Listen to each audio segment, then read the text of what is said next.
Teatime, yeah, making a difference, one cup at a time. Teatime, yeah, this is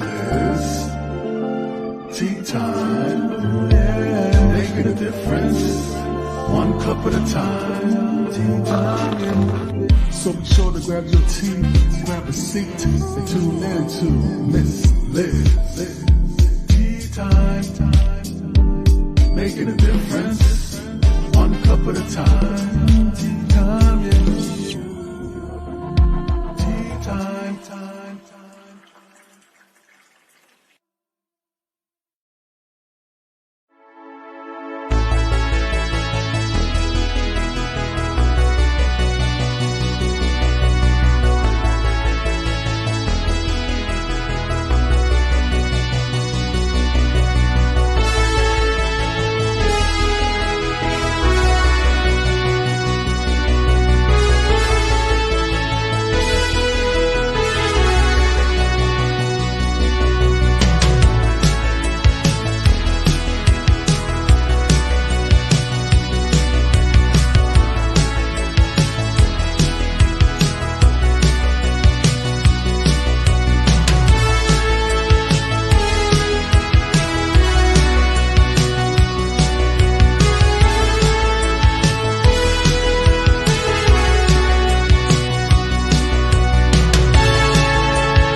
Well, good afternoon. Miss Liz is back. That's right. We're back for the second show today.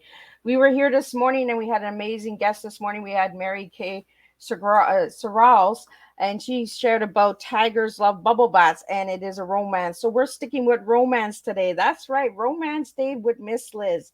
So grab your tea, grab your coffee, grab your glass of wine, and let's really sit back and have some fun today. So before we get started, we're going to do the disclaimer and we're going to do a quick intro into the incredible Frank Wiegers. I hope I'm saying it right. I'll get Frank to correct me if it's wrong. But we're going to get in and we're going to be talking about sex today. So we're going to do a disclaimer so that if there's anyone out there that is underage, please have a supervision. So the disclaimer for Miss Liz is the live tea shows. Miss Liz, myself, is going live using StreamYard. Before leaving a comment, please grant StreamYard permission to see your name at StreamYard.com. Please be advised that the content brought forward for any Tea Times show hosted by myself, Miss Liz, is always brought forward in good faith. However, may bring forth dialogue and opinions that are not representative of my platform. The facts and information are perceived to be accurate at the giving time of airing. All Tea Time guests and audience participants are responsible for using their good judgment in taking any action that may relate to the discussion. The content brought forward may include discussion somewhere where they may be emotionally at risk. It is significant to know that the show is engaging in discussion forums only to offer and inspire awareness and connection and is not providing therapeutical advice. If you have any questions about the disclaimer or the panelist discussion, you may freely contact me, Miss Liz, through my email at bookingmissliz@gmail.com. Moving forward, should you choose to voluntarily participate in this show in any aspect, I myself, Miss Liz, welcomes you. And should you decide that the show is not made for you at this time, I will respect that and see you at a later show at a later date and time. And this year, all tea times are on Thursday unless it's a rescheduled tea time. So make sure Thursdays to tune in. And Thursdays, we have 3 shows. We have morning, afternoon, and evening. So next, we have the incredible Frank Wiegers joining me. I'm not saying it right. I know I'm not. Our guest today brings in a very unusual background to the field of love and relationships. He's a fighter pilot veteran of the Vietnam War, where he was awarded the Distinguished Flying Cross and 12 Air Medals. He came home completely disillusioned what was happening in that war and found himself in a relationship war that ended his marriage in divorce. This is a guy who's not only flew fighters, but he also raced sports cars and Formula 2 cars in Europe, skipped a winning yacht racing crew, taught stunt flying, and won the Amazon State Aerobics Championship. Talk about living on the edge. This man likes speed.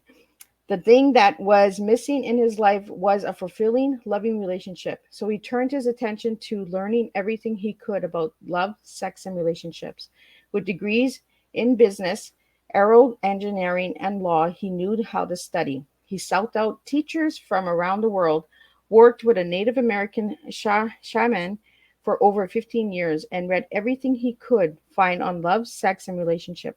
He began working with men in the early 90s and in 2004 met his wife, Judith, herself a successful personal career and relationship counselor for over 40 years.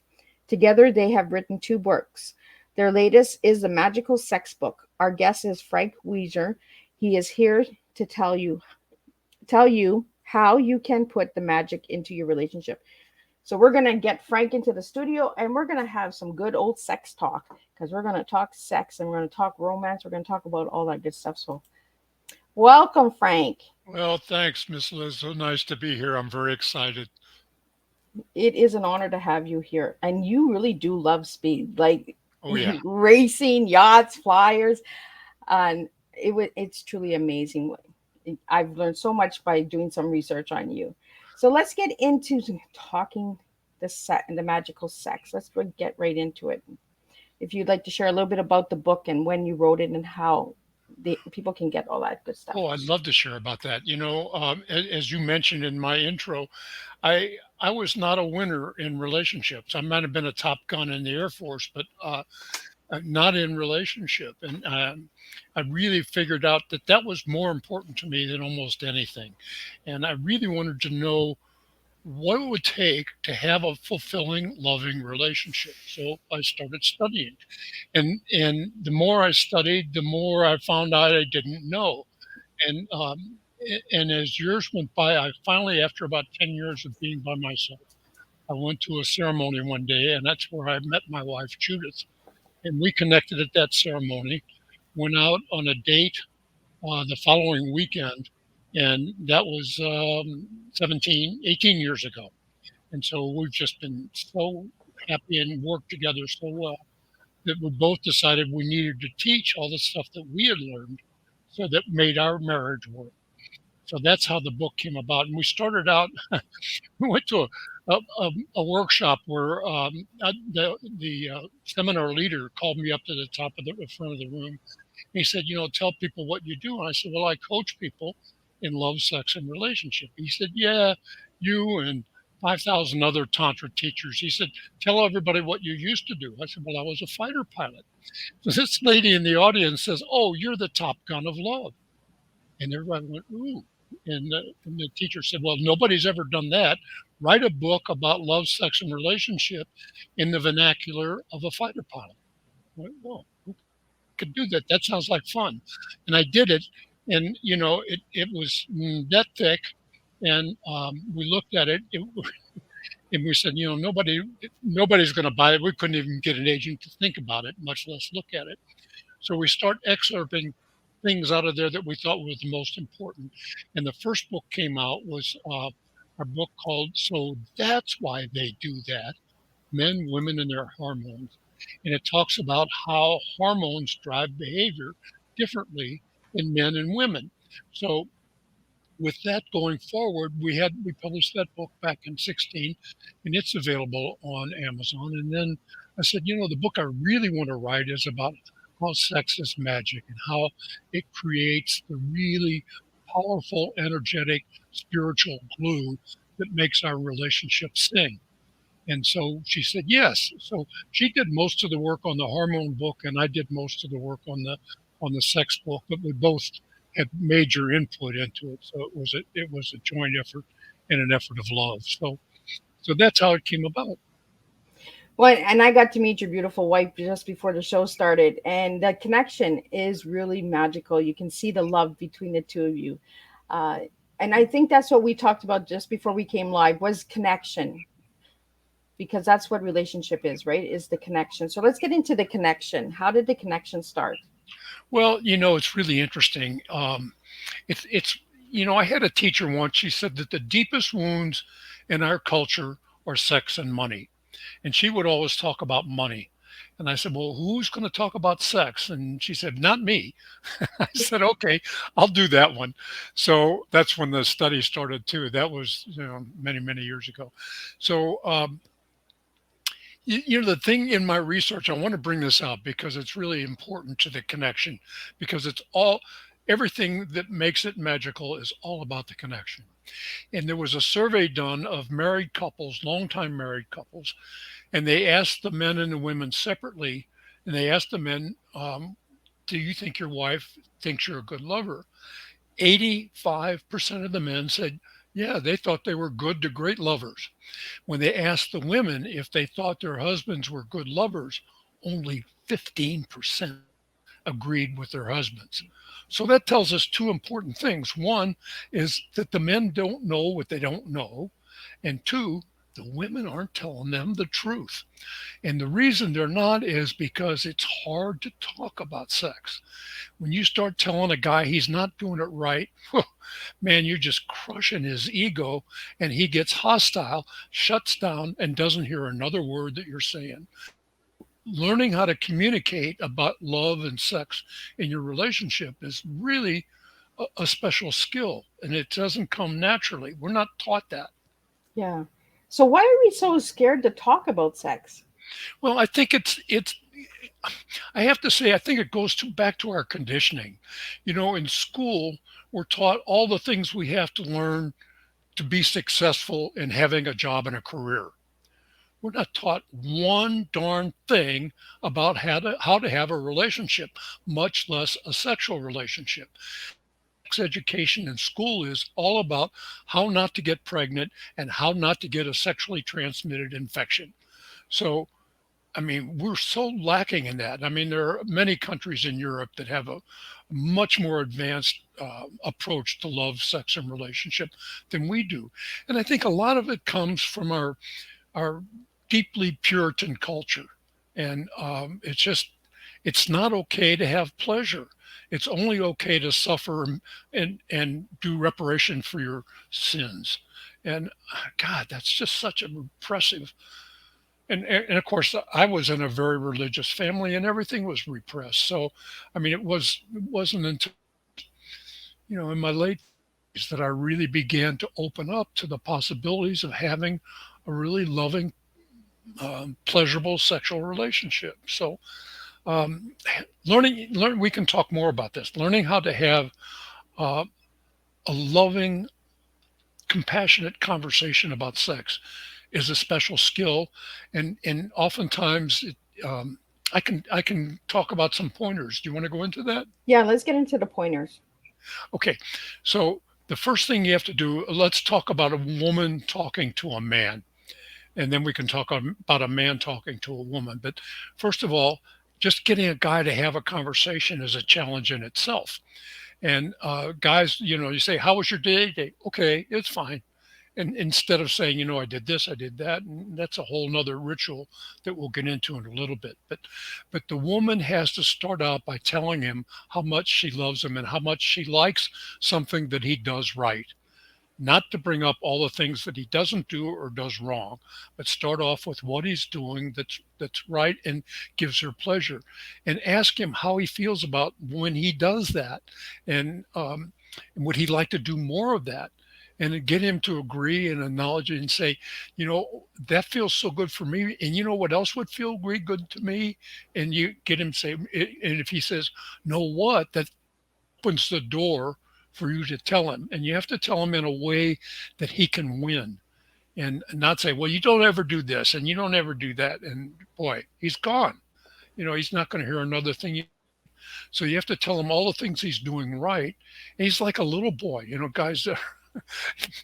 You know, we used to say, do you want to be a fighter pilot or do you want to grow up? And it's just the way we are. We're little boys till the day we die. Actually, I think that's how we are. And so, if you treat him like a little boy and offer him candy or rewards, then you're going to have a lot more success. So, that's the beginning of it. There's a whole lot of other things that we do. I could probably talk about some rituals we do, which are also communication. You want to get into that? Well, I think everything comes down to communication, right? It's how we communicate to each other, and that's how we connect. If we don't have that conversation, how can we connect? Correct? Yeah, well, that's sex is a form of communication for sure. So the way and sex really starts way before you get in the bedroom. And there are some specific things you can do when you do get in the bedroom, and I'm sure we'll get into that. But the idea is starting to establish lines of communication. And there's three daily rituals that my wife and I do that that help us keep the communication lines open. Excuse me for a minute. The first one is our morning worship. Now, this sounds really weird, but we take a few minutes, usually at the breakfast table, to worship each other. And what I mean by that is I'll look at her and I'll tell her, I really love you.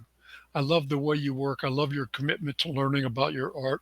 I love the way you teach your clients and work with your clients. And I love the way you take care of me. I love your titties. They're beautiful. And, just little things like that. And, and then she'll turn around and tell me, that she loves the way I keep things going around the house and how I communicate and take care of her and how the work I do to create love and sex for people in my practice. And that takes maybe 30 seconds. And guess what? It gets really repetitive. I mean, we wind up saying almost the same thing every morning. And the idea isn't so much about the words that we're saying, it's about the fact that we're looking at each other, looking at each other's eyes, sometimes holding hands, sometimes not, and just declaring our love for each other. So that's ritual number one. Ritual number two is the evening news. And that's what we do at the dinner table. Well, how was your, and not, the answer is not fine. It was okay, or it was a lousy day. But no, it's well, I first, and then I did this. I read the paper, and did you see the article about Ukraine? Did you see the article about that tax? Did you see what that guy, what that politician did or whatever? And so we'll discuss that thing. And the idea is not so much the content as the connection. The idea is that we're establishing a line of communication. And for guys, here's the thing that you have to learn, that when women are in conversation, they're in connection. And when they're in connection, they generate a hormone called oxytocin. Oxytocin is the bonding hormone. It's what mothers have for their babies. You ever notice how women always stop to pet a dog or look at a cat or whatever? Because they can connect to that animal on a limbic level, which is below the level of consciousness, and that generates oxytocin on them. And you ever get together with or you ever watch four or five women together, and they're all talking at once and talking, and they come away, and they're like high. And the reason they're high is because not only do they generate oxytocin, dopamine, and I don't know, a couple other, but it's a real chemical cocktail. So women love that. And so to really connect with a woman, you have to talk to her, and then you have to listen to her. And a lot of times you have to do a lot more listening than a lot more talking, but you don't just sit there and go, mm-hmm, mm-hmm. No, you say, oh, wait a minute. What was that you said? I want to know. You have to be there, present and engaged. And when you do that, you're generating oxytocin for her, and that's going to come back to you. Just a little side note on oxytocin for guys. I discovered a study that they did in Sweden, I think, that oxytocin goes down the brain and down the spinal column and comes out in the genital area. And there are 9 nerves that come into the genital area, and they all go to different places on different people. They're the standard ones that go to the women's clitoris, the head of the men's penis, those sort of things. But some of them go to other places. And guys, the thing is, every woman is different, and every man is different too, for that matter. But there are a lot of similarities. So the thing about the oxytocin in guys is when you get that flow going, it helps to stimulate your erection and make it last longer. So that's another important feature of oxytocin. So back to the rituals. Take a breath, Frank. You're going awful fast here. Getting excited. Oh, I just love this stuff. I could go on and on. I don't think an hour is going to be long enough. But anyhow, so the the evening news was the third ritual, and then the last ritual we do is just before we turn the light out at night. We say um, three things that we like to, three things we appreciate, and it might be something that somebody did at work. It might be somebody that did something for us, or it might be something that our partner did. And then we say something that we liked about ourselves that day, something that we did that made our made us feel good about ourselves. We accomplished some task, or we met our schedule, we did whatever. And the last thing is something that we did for day. So it reminds us that we take time to have fun. So those are the three rituals, and all those will fold into step one in the four steps of magical sex. So does that? I think that pretty much covers So, the so, waterfront so of it. and you've had some really good things because we need to have that open conversation. We need to have that communication and engagement. And I like that you've broken it up into three steps because that's exactly what T is, right? It's the three steps: the past, the present, and the future. And this is how we serve a strong T, right? Is because we get engaged and we take bits and pieces and we actually move along. So it's just like sex, right? It's the steps of three, but you have four steps. So why four steps, and what are the four steps? Okay, well, it just kind of worked out that way as I was working through all the material that I had. But step two is foreplay. And everybody kind of knows what foreplay is, although we wrote a whole chapter on that plus a whole appendix on that. And step three is the play, which could be oral sex, regular sexual intercourse or whatever, but it's the act of sex that's going to lead to climax. And then the first step is pre-play. And people don't think about that, but that's the important thing that comes before foreplay. So the idea here is that you really need to set it up, and we talk about how to set it up in the chapter in the book, and then we go to the appendix and we give you a whole list of things that if you don't know what to do, you can do these things. I mean, one of them, for example, I don't know if I can, is I reach out and put my left hand on my partner's heart, and she puts her left hand on my partner's heart, and then I cover her hand with my hand, and so we're standing there face to face looking at each other and then looking in each other's eyes. We don't have to say anything. We just hold that hand on heart, looking in eyes, and we get the love transferring. That's just one exercise. So that dinner and a movie could be pre-play, or just a walk in the park could be pre-play. The idea of pre-play is to establish the connection, because in our hormone book, so that's why they do that, men, women, and their hormones. We talk a lot about that because it's more than women's hormones; it's their brains, because their brains never really stop. They're just going all the time. They got one list after another list after another list, all the things they have to do, all the people they're worried about, you know, and men can just turn it off. Men can compartmentalize a lot easier than women. And so the idea of pre-play is to stop that. And the way you stop that usually is through touch. There's a whole series of touching exercises. Touch somebody, that helps them to get present in their body. And that's a very, very essential ingredient to having magical sex. And it's also an essential agreement to having that magical connection, that spirit energy that goes back and forth between the two of you. So that's step one. Step two, as I said, is foreplay. And it's, and I don't know, I go through the chapter and say, here's a list of things that you can do in foreplay. And I think it really would be helpful.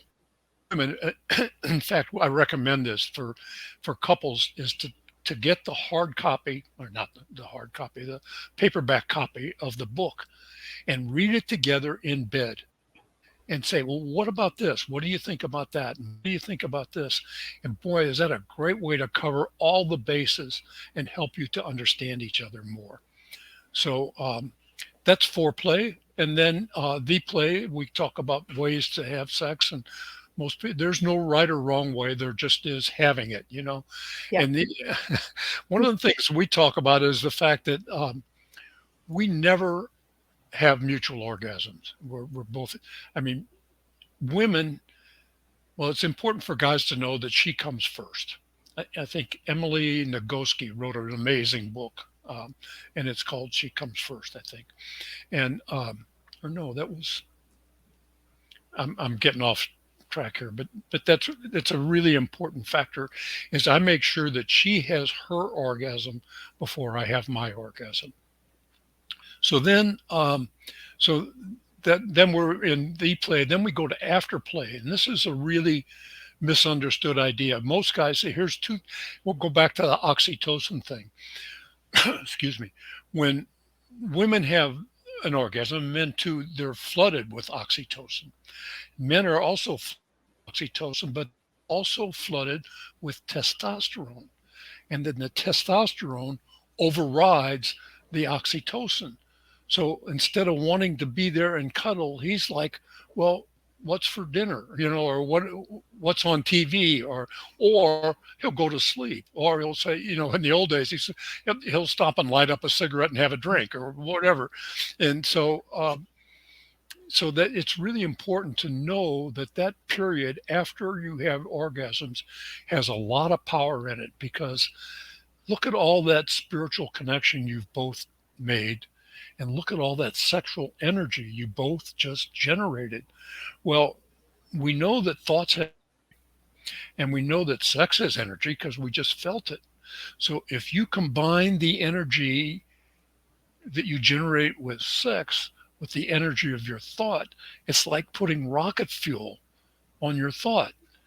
If you're both doing that having the same thought at the same time, both using all that sexual energy to thought, it puts it out there. It's like blasting it out to the universe, and you're more likely to manifest what it is you're thinking. And that's called sex magic.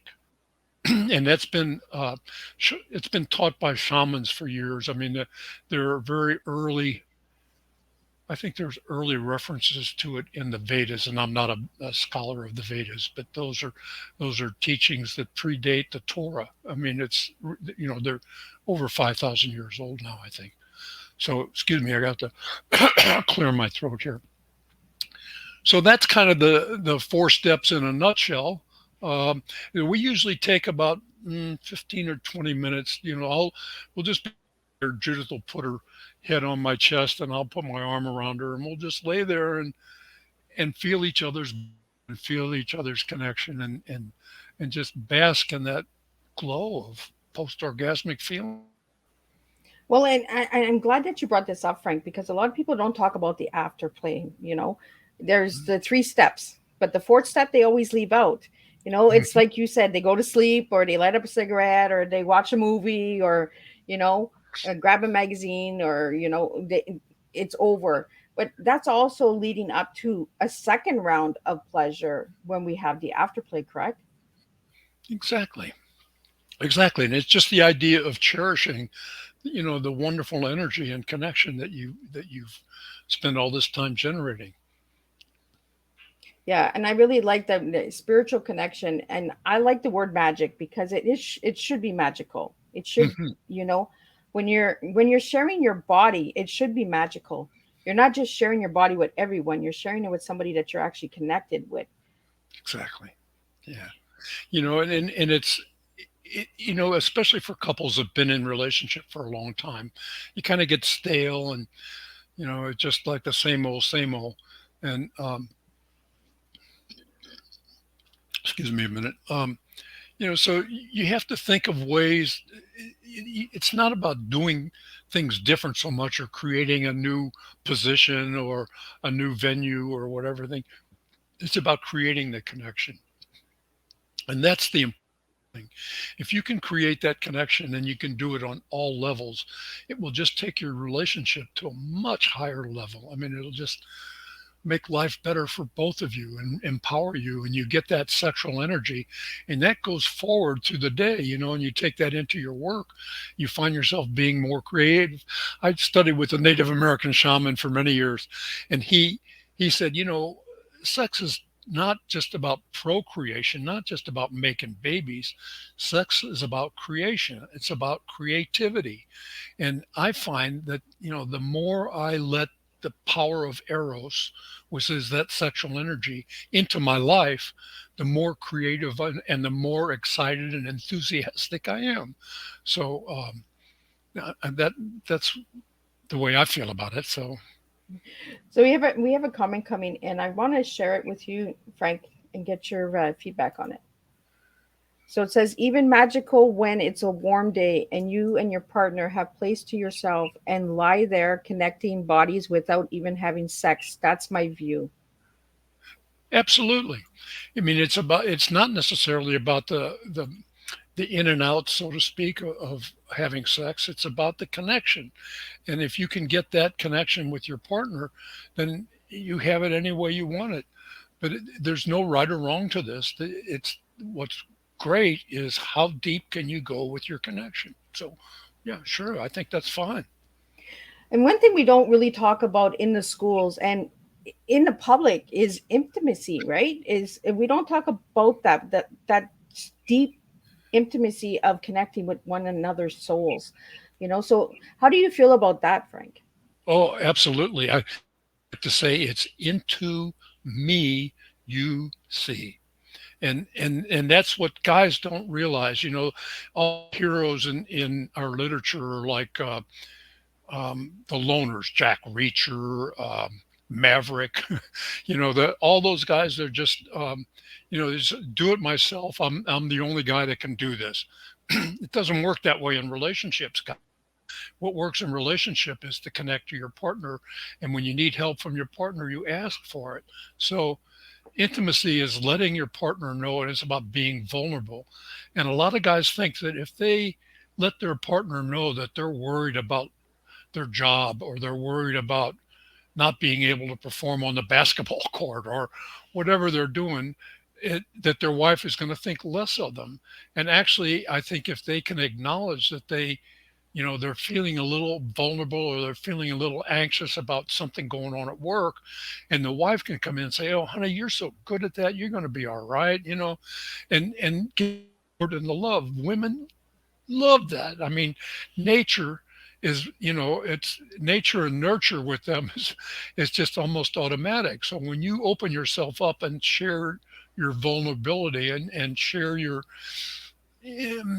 feelings of maybe not feeling great, that a lot of times what she says can help you out. So that's a big step for guys, and doing that generates intimacy and makes her love you even more. Well, it brings that deeper understanding as well, right? Because then the man doesn't feel like he has to put this tough wall on, because women don't want that tough guy, when it comes to connecting. We want to have that openness and that softness and the touching and the feeling. And I believe that's where we disconnect, right? As men and women disconnect because we feel that our partner wants us to be this tough person, but we actually want the opposite. And women are bad at that and doing that. I'm a woman, so I'm gonna fend for the women. Like we suck at telling our men what we really want, and we just feed them, and then they feel that they are pleasuring us. Like you said in the beginning of the show, is 85% of the men thought that their women were pleasured, and 15% of women said no. So us as women, we need to step up and be better women as well and start expressing. Yeah, and here's the thing: guys don't realize that women can read faces. Men hardly ever. I mean, she'll she'll be angry, and he'll say, "What's the matter, honey?" She said, "Nothing," and because he didn't see when last week when he said something that really hurt her feelings, and her face went to that hurt place, and he didn't notice it. And so he's going on for a week wondering why he's getting a cold shoulder, because he doesn't read her face like she does. That's another way, and we talk a lot about that in our hormone book. And so guys have to realize that they don't read faces, but women do. So women, when you see that face on him, when you know he's suffering, and he'll say, and you say, "What's wrong, honey?" And he'll say, "No," and you say, "What aren't you telling me?" You just keep after him until he fesses up, and maybe he doesn't want to fess up because he's doing something that he ought not to be doing. And that's another thing. If a guy is doing something he ought not to be doing, that's a withheld communication. And anytime that you have a withheld communication from your partner, you are creating separation. And you have to acknowledge if you've made a mistake, say, you know, I did something that I know you're not going to like it, but I got to get it off my chest. And let's see if we can. I'm sorry if I hurt you and whatever. But anything can be self-love if you're open and willing to cooperate. So I think that's an important thing. Well, connection, the communication needs to stay open. Whether it's, good or bad communication, we need to have that communication in order to understand each other, in order to heal and fix each other. If we don't know, how can we fix? That's right. And you can't heal it if you feel it. So Right? that's, yeah, really good. So I So, don't know Frank, I want to get into your tea. If I ask you what tea you're serving me today, what are you going to give me? if you ask me what my tea is. Yeah, what is your tea? So, what three words would you give me for your tea? Training, training. I would say that, training yourself, you don't get the training to be a good lover or a good partner or an intimate partner anywhere else. So you have to find, you can see that wall of books behind me. All those books are about love, sex, and not all of them, but most of them are about love, sex, and relationship. And that's not counting the 1,500 books I got in my digital library. So I read about this, study it constantly. I never quit studying. That's part of what keeps me going. I'm going to be 88 in March. I mean, in Oh, May. wow. And so that's what keeps me, and keeps me excited about learning about life and love and telling others what I've learned. So I forget, where were we going with this? We're going with our tea. We're spilling some tea. We're going to give some really good, Training. strong tea here. Yes. So, you gave me training for tea. What are you giving me for E?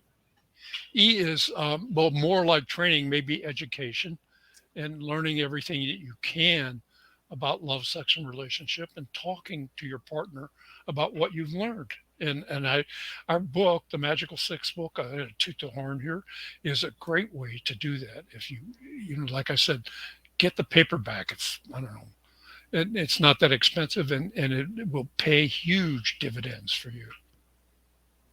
And what are you giving me for an A? Application. Ooh. You have to apply all the stuff you've learned and trained in. And that's the other thing. When we call our business Top Gun Love, because of that story I told you about, and because Top Gun pilots will work and study and practice as much as they can to keep their art and their skills polished. What if we did that for love, sex, and relationship? Wow. Would that change the world or what? So the idea is to to be able to study and practice. And yeah, I like the idea of practice. There's a couple aspects to practice. One is you do it because you want to get better at something, and the other is you do it because it's fun. Like practicing guitar or practicing a golf swing or piano, whatever. You do it sometimes just because it's fun. You can go out there. It's a game. It's not competition. You're just doing it because it feels good. And and so that's two aspects of practice. The other one is like a spiritual practice, meditation, prayer, all those things are spiritual practice. The other is that you take that and consider your relationship a spiritual practice. I mean, both Judith and I both have that concept that and even in the churches they call it a sacrament.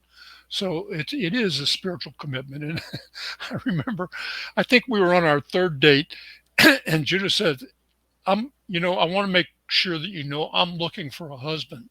And I said, well, I'm looking for a long-term committed relationship. She said, I'm looking for a husband.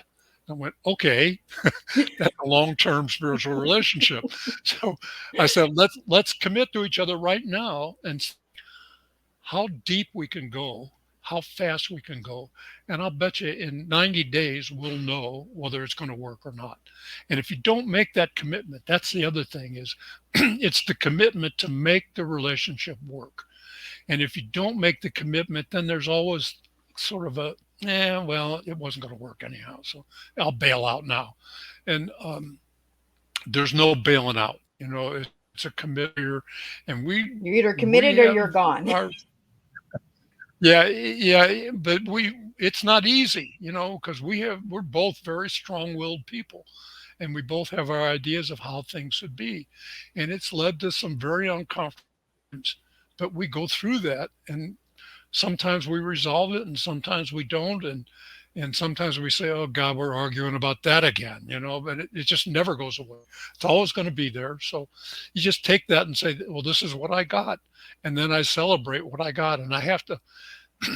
I do that in my meditation every morning. Sometimes I think, I just got to breathe in love and forgiveness and breathe out anger and resentment. That's let go of that stuff and just accept for what it is what you get, I own it and I cherish it, all the warts and all, and it gets better. Well, you said something that I did. What you just said, Frank, is we're arguing about that again. Just because you have a magical sex life doesn't mean you don't have arguments, right? In a That's relationship. right. That's right. Somebody wrote one of the books I read, and that all relationships go through cycles of harmony, disharmony, and repair. And the idea is when you recognize you're in disharmony, how quickly can you get into repair? And that's what it's all about. And that's going to happen, and as the relationship matures, as I said, I think we met in 2004. So what is that? 19 years ago. And it has gotten better. I mean, the periods of disharmony are lesser and lesser and shorter. But we still have them. We still have to go through that and find out how to repair. And most of it maybe requires us to take space and separate. I mean, not, just physically go for a walk or my favorite thing was go get ice cream or something like that, or just to chill out and let that, here's another thing I learned in the hormone book that when guys get angry, excuse me, it stimulates the anger receptors in the brain, which triggers testosterone. And then the testosterone goes back down to our gut, and that makes us stimulated more, and it goes back up to our aggression center in our brain and makes us angrier. It goes back down and goes back up. And after about the third cycle of that, I'm enraged. And I'm just like, "Wah," I'm so mad, I just can't stand it. And when I'm enraged, there's no talking to me. There's no fixing me. There's no sense in arguing. I can't hear it. I'm enraged. So the only thing I can do is go away. Usually I eat sugar and it grounds me, and then I get cooled off and I'm out of rage. And then I go, what the heck was that about? Why was I, because there's something inside me from, my childhood existence or whatever that got triggered. And Yeah. and when that gets triggered, I'm out of present time and I'm not able to resolve anything. Then on the woman's side, what happens for her is she gets angry and she gets flooded with cortisol. Cortisol is a stress hormone, and the angrier she gets, the more flooded with cortisol is. And she's in this argument with him or me or whatever, and we finally resolve it, but she's still flooded with cortisol and she can't shut up. She can't stop. She just keeps going. Guys, the only thing you can do is walk away until she can find a way to let that cortisol flush out of her body. And she can't do it either. She's not in present time. She's in her form of rage.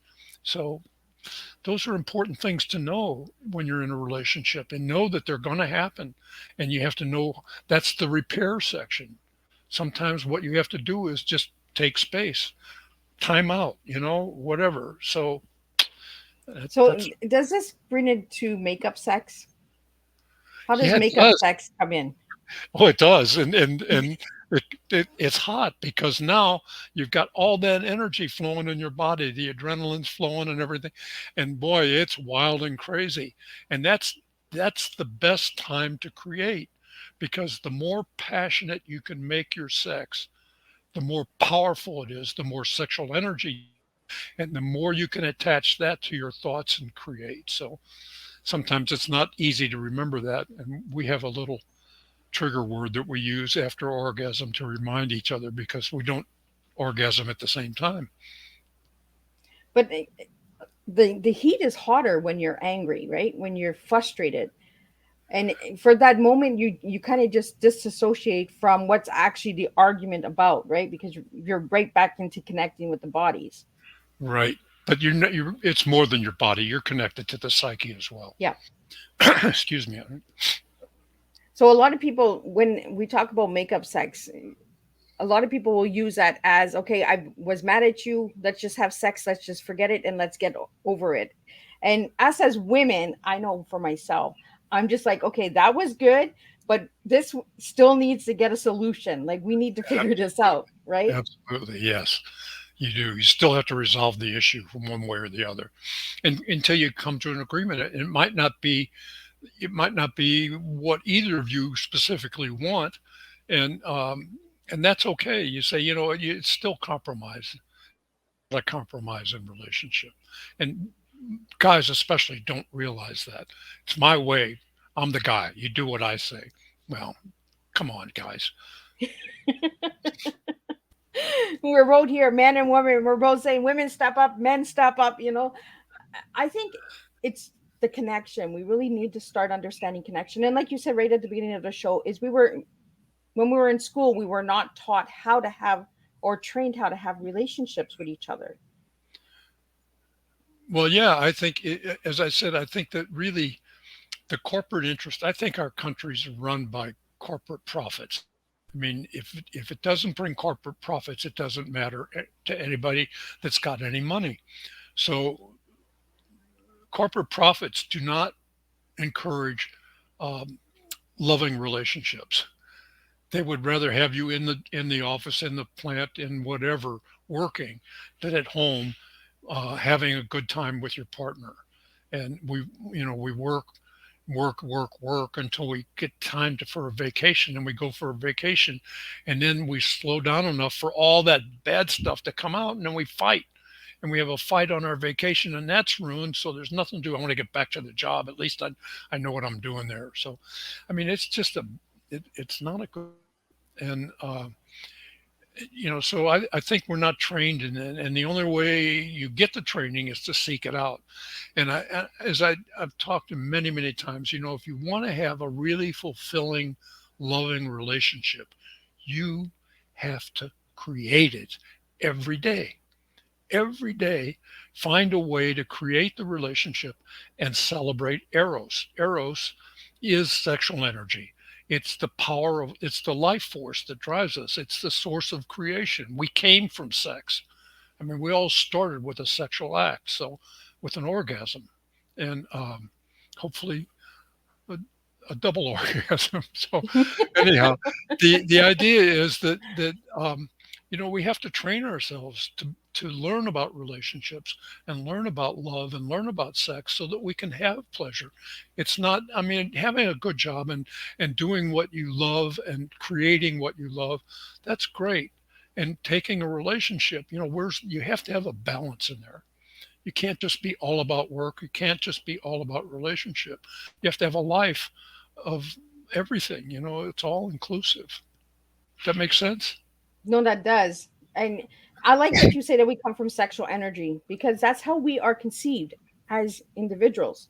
Mhm. They had to have that sexual connection in order to conceive us.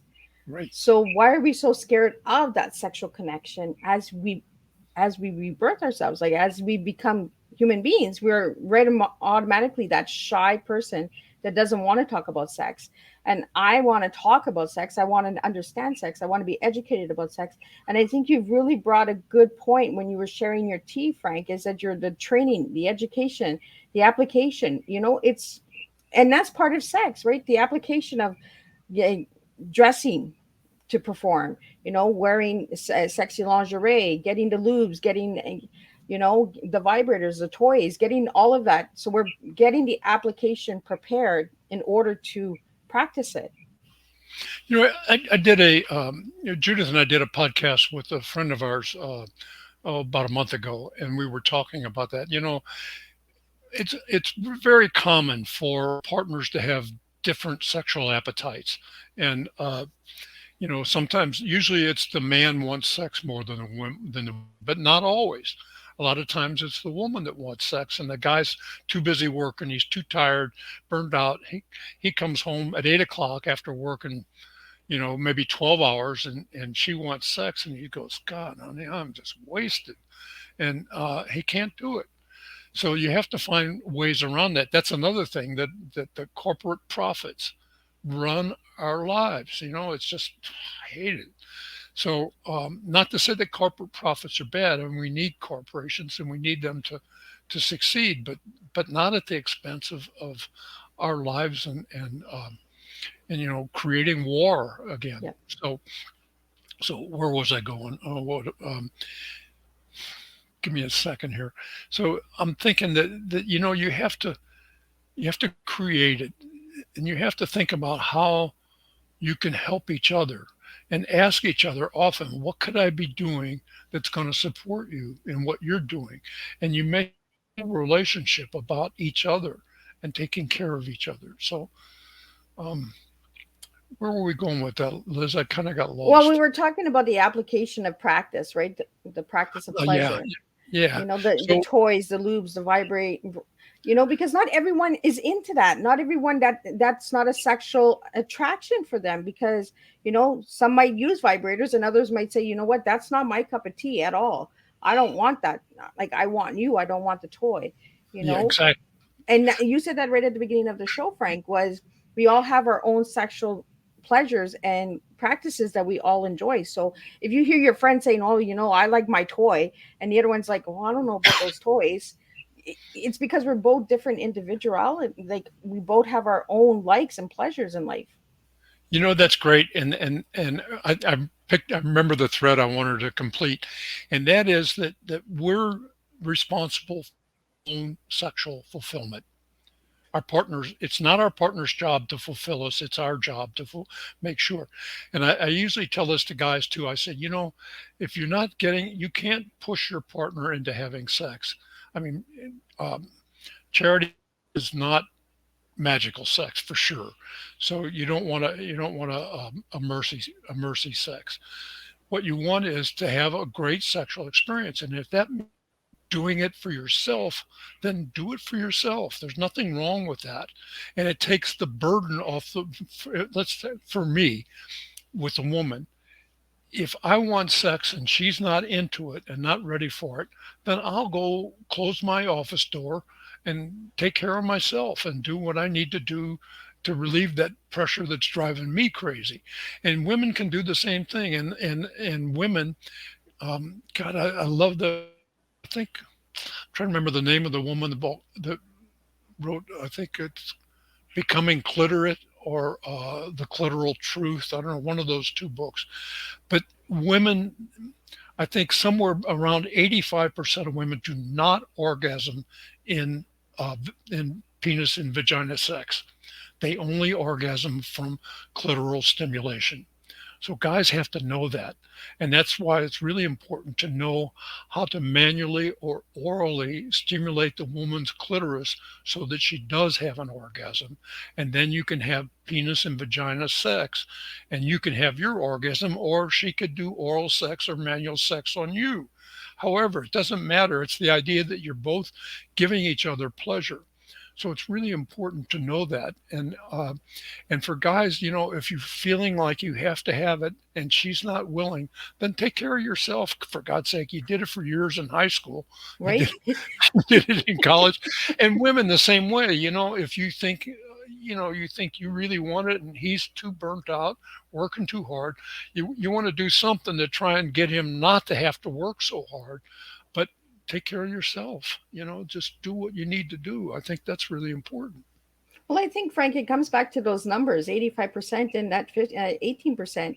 you know, was that the women not saying that getting they were having their orgasm without the intercourse, where the man thought it was the intercourse that was giving them the pleasure.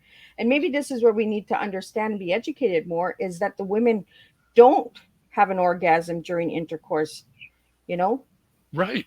And guys are, and so women think that they have to fake it to make sure the guys think that they're doing their job right. Well, those days are over, buddy. You got to figure out what works and what doesn't work, and that doesn't mean you can't have penis and vagina intercourse. That's a good thing, and that's where babies come from. And and in the hormone book to the for premenopausal women, they for a guy needs to really understand how a woman's cycle. Well, a woman needs to understand as well how her cycle works and when she's most likely to be horny, if you will, which is at the middle of her cycle when she's in estrus, I think it's called, and she's most likely to get pregnant at that time. And so many women are on various forms of birth control today that some of them don't even have periods anymore. I don't know. I'm too old to be with it, but my clients tell me about it. Um, so you have to know and understand what's going on with each other, and the idea of being worked to death is really something important. And if the job is, you ever listen to a band called the Eagles? Yes. Okay, there's a great song called "Take It to the Limit." Oh yes, that's a good song. There's a oh, I love that song. There's a line in there that says, "You spend all your time making money, and you spend all your love making time."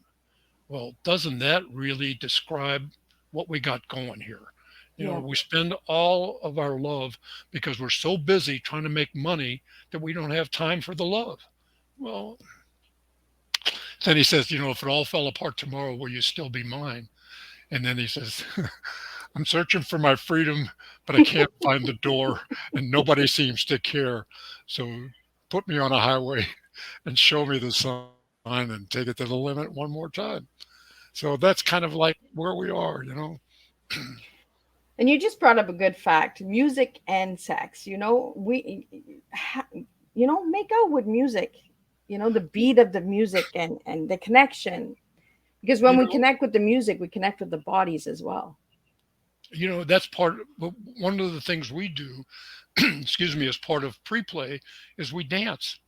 And we spend about 5 minutes dancing to something that really rocks out. We're both around jumping and thrusting with our hips and wiggling our butts and flopping around our genitals and whatever.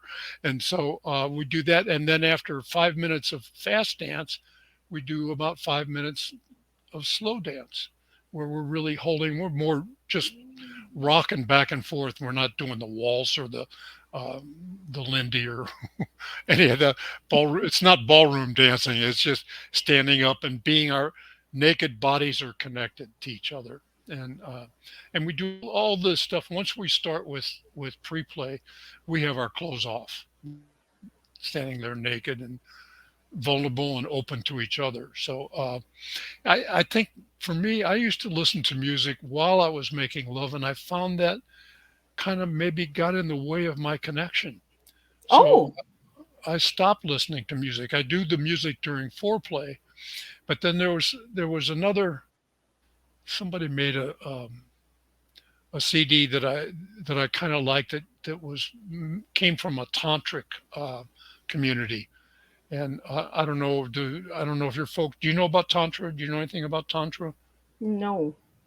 Okay, tantra, Tantra, tantra is an ancient form of sexual spirituality. Came out of a yogic practice. There's Buddhist tantra and Hindu tantra, and now we have in the U.S. or most of the Western culture, we call it neo tantra or new tantra. And the idea of tantra is, I think, a Sanskrit word that means a weaving, and it's the idea of weaving sexual energy into your daily life so that it kind of pervades all of it. And When I met Judith, we were both at a tantric ceremony, and she was a student of tantra, as was I, and we still are. And it's the idea that we both use as consecrating our lovemaking, because tantra recognizes the spiritual aspect of making love. Hmm. So so that's a big, and so we studied that, and we use a lot of breathing techniques and touching ways of touching each other and exercising. And there are some exercises in using identifying the energy points in the body. I think they're called chakras. Well, they are. And I don't know, you may have heard of that. There's Yep. start down at the base and go up to the crown. And so it's a way of having that sexual energy. So then when we get to this is really good. I'm glad you brought that up. When when um, when a guy, for example, when we get to the edge almost to orgasm, and we call that edging, and then stop and allow the energy to subside a little bit and then go back up, and maybe do that 4 or 5 times before going to a full orgasm. And in doing that, I found that I could bring the sexual energy down from my genitals all the way up my spinal column, around my head, down through my thing. And then I would touch the tip of my tongue to the roof of my mouth and let that sexual energy come back down to my heart. And then let that love energy go from my heart to her heart. And we do that sometimes when we're making love and I'm connected, penis inside of her vagina, kissing mouth to mouth. And we have a whole energy circuit then that goes from my mouth, her sexual energy coming in, comes down my spinal column, up my penis into her vagina, up her spinal column, and out her mouth and back into me. And we can stay connected like that for a long time, and just not moving much at all, just being connected and exchanging that energy. And that's really getting into the spiritual realm. And it's like staying in a blissful state for Well, and this half is hour. why I'm not rushing our conversation, Frank, is because I want people to understand that we're not here to rush sex. We're not here to just get it wham bam, thank you, ma'am, and get the sex education out there. I really want my viewers and audience to know that some things need to take the time. We need to slow down. We need to enjoy. We need to have the pleasure. And yes, we are going over the hour because I want Frank to get into a lot of these details because we don't speak of these things. We don't understand these things. So how do we better our sex lives if we don't know? We need the Well, awareness. well, that's the whole thing, and it's really true. It was certainly true for me. Is I didn't know what I didn't know. And the only way is to make a concerted effort and find a way, find books, find teachers, find coaches, find people that can help you. Don't try to, don't be like Jack Reacher. Don't do it all just get help. And there are love coaches, relationship coaches everywhere, and have websites, and you can look at their website and say, I identify with that person, and then you reach out to them and say, what do you charge for a coaching session, and what do how can we connect, and what do we do? I do almost all my coaching by phone or by Skype, or more often by Zoom. So um, and I love this platform that you're on too. It's really great. And so that's the whole idea, is you have to make an effort. This isn't going to happen unless you make it happen.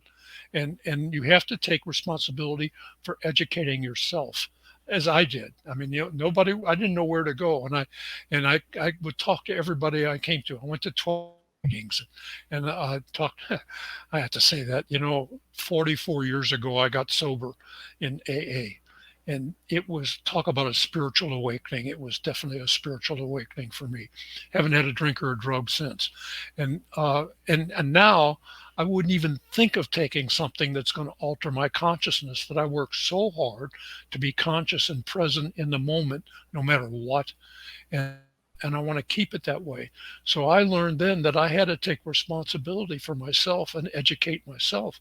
And I'm not afraid to study. I'll do it. And I think learning is a good thing. And I do a lot of things. So that's Well, kind of what I, and you're making some really good points, Frank, is because you and your wife are both relationship coaches, and you're still doing the research, you're still getting the training, you're still practicing, you're still putting the work into the application of the relationship. And I think as women and men, for all the audience and listeners that will watch the replay, I, it's okay to ask for help in your relationship, and it might even make your relationship stronger, by reaching out and saying, you know what, I don't know all the answers, I don't know what pleases you, and I don't know how to get you to express yourself. So let's get a coach, and maybe that coach can get you to open up. Because us as women too, we're like, oh, if we tell them that, they're gonna think we're dirty, we like it dirty, we like it where a coach can actually make us, help us, lead us into a better sexual relationship with our partners as well, correct? yes, absolutely. And a lot of times the idea of having a coach for couples is that oftentimes the coach needs to act free. He's going to say, "Wait a minute, you can't talk until he's finished talking." And actually, Judith and I use process. I don't know. I learned from one of my teachers that we call it conscious listening. And basically, what we do is if we're having a debate and we want to resolve an issue and we fight about it, we say, "Time out. I want to have a conscious listening about this tomorrow or this evening or whatever." We don't want to do it in the moment. You can't do this while one of you is angry or upset. Yeah. It won't work because, as I said, when you're angry and upset, you're not in present time and you're not going to solve anything. So when you're both, clear minded and ready, then we sit down face to face across the table or just one chair to another, but at each other, and we have those little timers, the kitchen timers, and we set it for 15 minutes. And I'll say, when you said this, I felt I was really hurt that you said this. And I stopped, excuse me, and then she says, "I heard you say that you were really hurt when I said A, B, and C." I said, "Yes. And when you said A, B, and C, I thought that was completely wrong. And I think it's X, Y, and Z." And she say, "I heard you say that you think ABC is wrong and X, Y, and Z is right." And then we go on like that. She repeats what I say, pretty much verbatim, but not. I mean, as long as she gets the gist of what she's saying, and if she doesn't get it, she said, "I heard you say that ABC is right, but I think it's FY or LMNO." And I say, "Not LMNO, it's X, Y, and Z." And we keep going back and forth until we got a clear communication. And ding, the 15-minute buzzer goes off, and then it's her turn. And she said, "I hate it when you do ya da da da." And I say, "I understand you. You hate it when I do da da da da." And then I repeat back everything that she says. And we go back and forth like that, and it could take an hour. And that's, you know, but at the end of it, we say, "Okay, well, I understand what you said. I don't like it, but I understand it and I can live with it." So that's kind of the way it resolves. And she'll maybe say something like that too. I heard what you said. I understand it, but I don't like it, but I can live with it. And we compromise or do whatever. But we both understand that we're coming from a place of love. And I love her, she loves me. And this is not worth the relationship. It's just a harmony disharmony repair issue, and we use this conscious listening process as a repair. Focus listening, I think we call it. Does that make Well, sense? no, that does make sense. And I think we need to do more of that, right? But I think it comes back to the connection, the communication. When we're having a disagreement, it's usually broken discommunication, and that's what you're saying, like XYZ, and I think it's ABC, and then and like you said, it might take an hour for me to actually understand that it is XYZ, not ABC, you know. But I think it's that broken disconnection of communication. we might find out that it's really AXM. right? It's not ABC. It's It's not not X, Y, even Z. It's neither one of us was right, you know. yeah. But So having that communication, you actually find solution, and I yeah, think that's what it's all about. Is and absolutely. magical sex is actually about a solution of understanding one another. It's about magical relationship is really what it is, and that's what it takes to have magical sex. So, Frank, any final words? We're going to wrap up your tea time. How can people get your book? Where can they find you if they'd like to have you on their podcast or Well, radio station or all of that good stuff? I think you mentioned it. My website is called is www.topgunlove, all one word, .com. And I do coaching, but I'm not really looking for more clients. But if somebody has an issue and they want to talk to me about it, I'm happy to work with them. The phone number and the email is all on the website, so you can find it there. Both of our books, the Magical Sex book, and so that's why they do that, are both on Amazon, and you can get them there. Awesome. And I'm happy to. I love to, as you can tell, I love talking about this stuff. And we need this again, communication and understanding. We need the education. If we don't research and get the proper education out there, how can we understand what magical sex is? Yes, So I really want to thank you, Frank, for joining me today on Tea Time. It was an honor having you here. I learned so much. My paper and pen are like full, full, full. I got notes here, notes there. Yes, I am the pen and paper girl. So I really want to thank you. It was an honor to get to know. And let's stay in touch because I might have some questions that I might want to reach out to you and Judith about. Um, and I want to get everyone that tuned in today. Thank you. Yes, you did send me some questions, and I think we answered those questions along the way during our conversation. So I didn't throw them out there, but I think by the conversation that me and Frank had together, those questions were answered. So if they weren't answered, please send them to me, and I can send them directly to Frank, and Frank can help you with that. I'd Um, love to. Yes, and again, I want to thank all the viewers and listeners and supporters of Tea Time with Miss Liz. We are doing a third show at 7 p.m. with a returning guest from last season. DC Gomez is joining us because she has 2 new books out.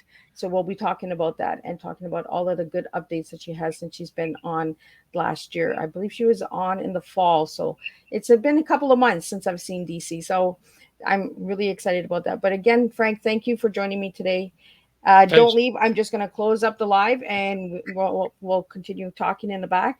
And I want to thank everybody for tuning in and thank you again for all your support. And if you'd like to know more about Miss Liz's Tea Times, check out my website, www.misslizstimes.com, or check out the YouTube channel and give these Tea Times a listen to on your own time. And who knows, sit with a loved one, sit with your spouse, and get to know a little bit about the Magical Sex book, and get yourself a copy. So I'll see everyone tonight at 7 p.m. for the third and final show of the day.